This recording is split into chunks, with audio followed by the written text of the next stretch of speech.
Welcome to Moments in the Word. I'm James Tyler, your host, and this afternoon we'll be reading from Isaiah chapter number 49, verses 1 through 13. Listen, O isles, unto me, and hearken, ye people from far. The Lord have called me from the womb. From the bowels of my mother have he made mention of my name. And he have made my mouth like a sharp sword.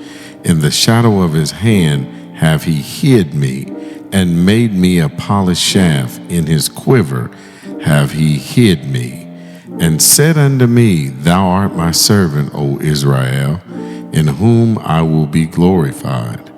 Then I said, I have labored in vain. I have spent my strength for naught. And in vain, yet surely my judgment is with the Lord, and my work with my God. And now saith the Lord that formed me from the womb to be his servant, to bring Jacob again to him.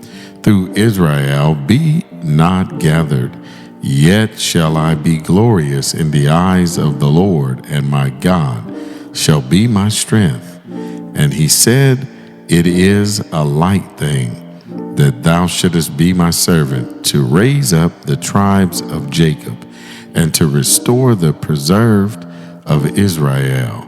I will also give thee for a light to the Gentiles, that thou mayest be my salvation unto the end of the earth. Thus saith the Lord, the Redeemer of Israel, and his Holy One, to whom man despiseth, to him whom the nation abhorreth. To a servant of rulers, kings shall see and arise. Princes also shall worship, because of the Lord that is faithful, and the Holy One of Israel, and he shall choose thee.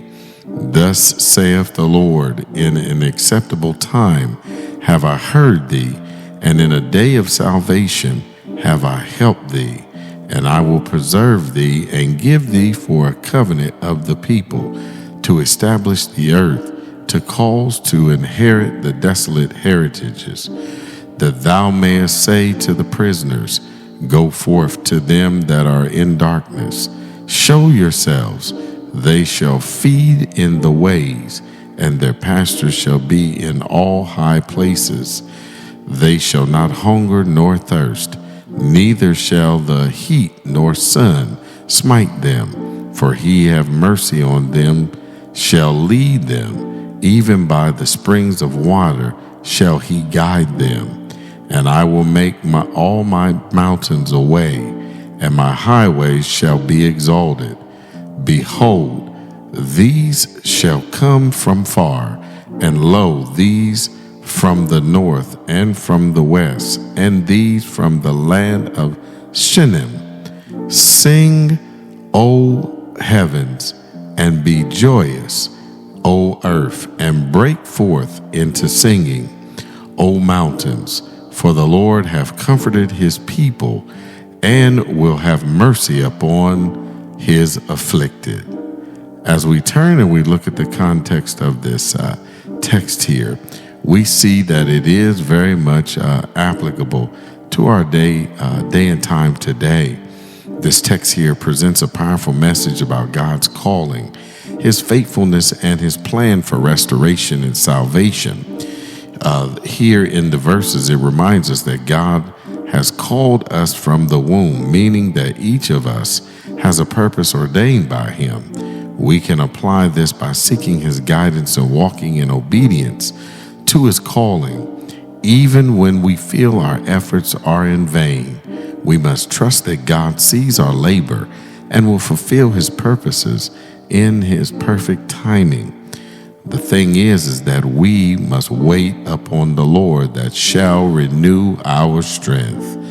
Also, we can apply this text here by sharing God's truth, living righteously, and reflecting his love in our daily interactions with others.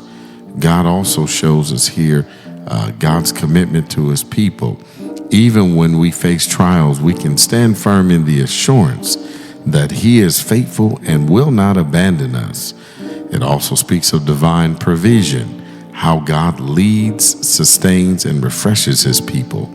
This reminds us to trust in his care and allow him to restore our weary souls. Also, the verses also calls for joyful praise because of God's compassion and comfort.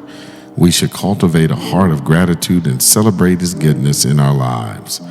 Ultimately, this passage assures and reassures us that God's plan for salvation and restoration is not only for Israel, but for all people. Living in obedience, trusting his timing, and walking his light, walk as his light, are always that we can align our lives with his truth.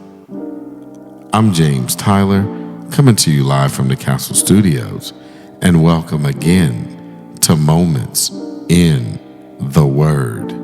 God bless.